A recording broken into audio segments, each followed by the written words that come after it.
Zachée vient au-devant de Jésus-Christ pour arranger sa vie, mais il ne parle pas que de lui, il parle des fautes qu'il a causées dans la vie des autres et il promet de restituer. Voici une mauvaise manière de confesser. Je fais mal à mon épouse, je lui parle méchamment. Et au lieu de dire, Blanche, pardonne-moi, je vais vers Dieu. Seigneur, pardonne-moi, j'ai mal parlé à ma femme. Si elle m'entend prier, elle va dire, non, tu n'as pas blessé Dieu, c'est moi que tu as blessé, tu me demandes pardon. Nous avons un problème, nous blessons les hommes, mais nous allons auprès de Dieu pour demander pardon sans demander pardon aux hommes. Si tu blesses un homme, tu dois lui demander pardon. Ne demande pas pardon à Dieu seulement parce que tu n'as pas blessé seulement Dieu, tu as aussi blessé l'homme. Tu parles mal à ton frère, demande-lui pardon. Ne dis pas, Seigneur, j'ai blessé les gens avec ma langue. Non, je suis là, j'ai mal. Viens me guérir, dis-moi que tu m'as fait du mal. Tu demandes à Dieu pardon, pardon, Seigneur, j'ai volé. Mais si tu as la voiture de voler, va rendre cette voiture. Tant que tu n'as pas restitué, Dieu ne te pardonne pas. Seigneur, pardonne-moi, j'ai pris le mari d'autrui. Dis à cet homme, rentre auprès de ton épouse, je t'ai volé. Et va chercher cette femme, présente des excuses et rends-lui son mari. Mais si tu demandes seulement pardon à Dieu, alors que tu as blessé ton prochain, ce n'est pas ça la parole de Dieu, parce qu'il y a quelqu'un qui a mal et qui a besoin que tu t'excuses. C'est facile de s'humilier devant un Dieu qu'on ne voit pas, difficile de s'humilier devant un homme qu'on voit. C'est ça le problème, l'orgueil. Oh Dieu, délivre-moi. Arrêtez cela, il n'y a pas que Dieu, il y a aussi l'homme.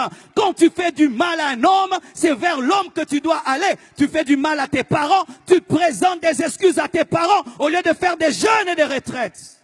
Mais tu es tout le temps dans les prières. Jésus, guéris-moi, délivre-moi mon caractère. Non, va présenter des excuses.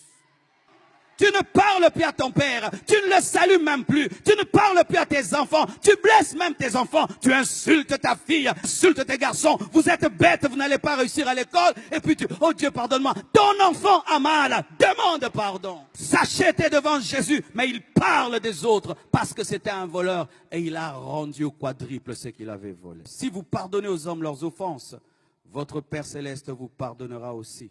Mais si vous ne pardonnez pas aux hommes, votre Père ne vous pardonnera pas non plus vos offenses. Quand tu as des hommes prisonniers dans ton cœur et dans ta vie sent mauvais.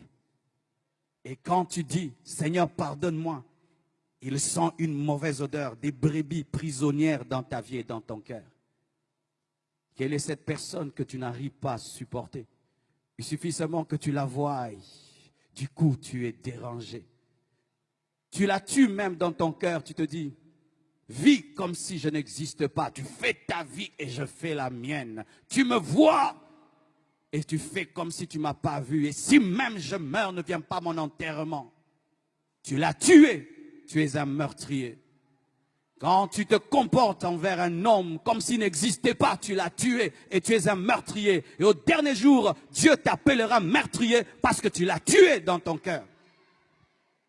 Tu le rencontres, tu fais comme si tu ne l'as pas vu. Il peut être face à toi, tu ne lui parles pas. Tu l'ignores, tu es indifférent. Et certains même disent, je lui ai pardonné, mais je suis prudent. J'ai mis de la distance entre moi et lui. Mais quand Dieu te pardonne, est-ce qu'il met de la distance? Il te restaure. Mais toi, quand tu pardonnes, tu mets de la distance. Quand tu le vois, tu es troublé. Tu ne sais plus bien parler. Tu es déstabilisé parce que tu as de la haine, de la rancœur. Voici ce que tu vas faire pour arriver à pardonner à cette personne. Commence à la bénir dans la prière. Un jour, une femme est tombée malade. Elle souffrait d'un problème gastrique. Elle est allée voir son pasteur. Et elle a dit, pasteur, prie pour moi. Et Dieu révèle au pasteur, cette femme ne sait pas pardonner. Il faudrait qu'elle puisse pardonner. Elle a dit, je ne peux pas.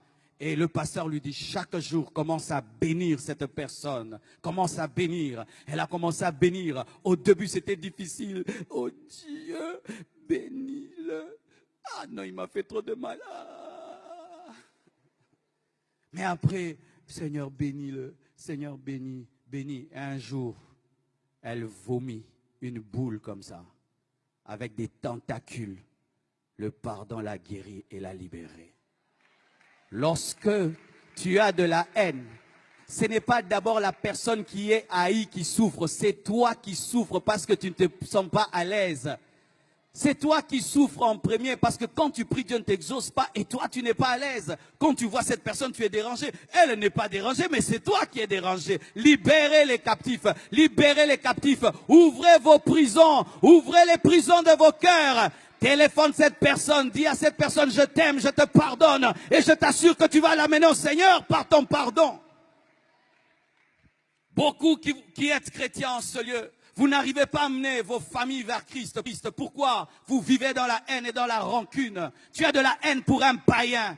Tu as de la haine pour un païen. Tu es chrétien, mais tu as de la haine pour un païen. Comment il viendra à l'église? Toi qui es chrétien, tu ne sais pas pardonner. Saluez ceux qui ne vous saluent pas. Dites bonjour à ceux qui ne vous saluent pas. Écris-lui un SMS, je te pardonne. Même si c'est ton copain qui t'a déçu et qui a pris quelqu'un d'autre. Même si c'est la personne qui a tué ton père, tu dois pardonner. Même si c'est la personne qui est allée, qui a détruit ta réputation, tu n'es plus respecté, tu dois pardonner. Pourquoi? Parce que Dieu t'a tout pardonné. Jésus est mort pour tous tes péchés. Il est mort pour tous tes péchés. Et s'il a tout pardonné, tu dois aussi tout pardonner. Soyez parfaits comme votre Père Céleste est parfait. Lorsque Dieu répand sa pluie, il la répand sur les sorciers et sur les chrétiens. Lorsqu'il envoie le soleil sèche le vêtement du sorcier et du chrétien. Si Dieu peut aimer le mauvais et le bon, toi aussi. Pourquoi tu réclames aux gens d'être parfaits pour les aimer? Es-tu parfait? Que celui qui est parfait en ces lieux, qu'il lève sa main. Lève ta main si tu es parfait. Tu n'es pas parfait, hein? Alors pourquoi tu n'es que dans la condamnation?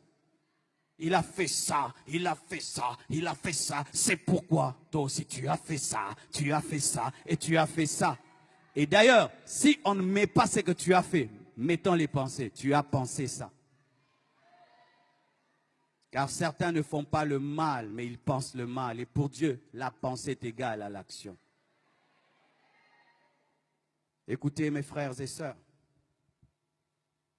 Quand je vous vois et je vous parle ainsi, c'est parce qu'une fois dans ma vie, j'ai vu ce qui se passe après la mort.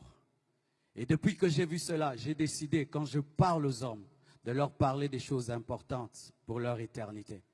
Et je vous demande vraiment d'arranger vos vies ce soir parce que l'éternité existe. J'ai eu une vision d'un jeune homme qui était dans le coma, à l'hôpital, et qui avait un grand-père qui lui prêchait la parole. Et son grand-père lui a prêché la parole lorsqu'il est sorti du coma, il lui a présenté Jésus. Et ce jeune, malgré qu'il était malade, a refusé. Et quelque temps après, il est mort. Et voici ce que j'ai vu. Lorsqu'il est mort, il y a eu comme un trou sous son lit. Il a commencé à descendre. Son âme descendait dans le feu. Et je l'accompagnais dans ce feu. J'ai entendu son âme qui parlait, qui disait, « Qui arrêtera ma course et ma descente ?» Et je sentais la joie du diable, des démons, qui était dans la joie de voir cette âme perdue pour l'éternité. Et il regrettait de n'avoir pas écouté son grand-père. Et après, j'ai vu une autre vision. Ce jeune est revenu dans son corps. Et son grand-père lui a prêché et il a été sauvé. Bien-aimé, l'enfer existe. Et ici, il y a des âmes précieuses, tellement précieuses.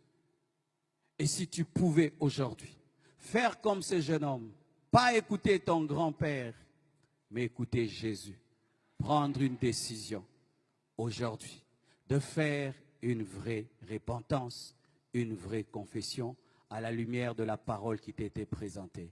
Que Dieu vous bénisse abondamment.